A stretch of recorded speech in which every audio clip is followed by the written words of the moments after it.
ఏ student కూడా, even rank 1 వచ్చే student కూడా ఎగ్జామ్లో పర్ఫెక్ట్ ఆన్సర్ రాయరు.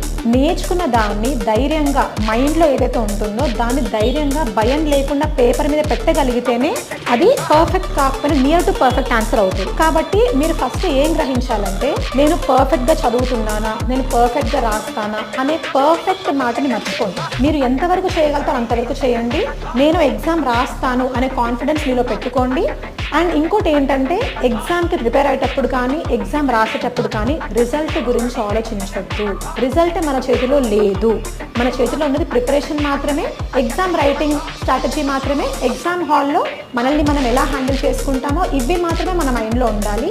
అండ్ ఆ టైంకి తగ్గట్టుగా వాటిని చూసుకుంటూ వెళ్ళాలి. కానీ రిజల్ట్ ఏమవుతుందో ఏమో, కెన్ ఐ సక్సీడ్, నేను ఇది చేయగలుగుతానా, లేకపోతే మా పేరెంట్స్ ఏమనుకుంటారు, నేను అందరికీ ఏం ప్రూవ్ చేసుకుంటాను, ఇలాంటి క్వశ్చన్సే మీలో టెన్షన్ని పెంచుతాయి. అలా క్వశ్చన్స్ పక్కన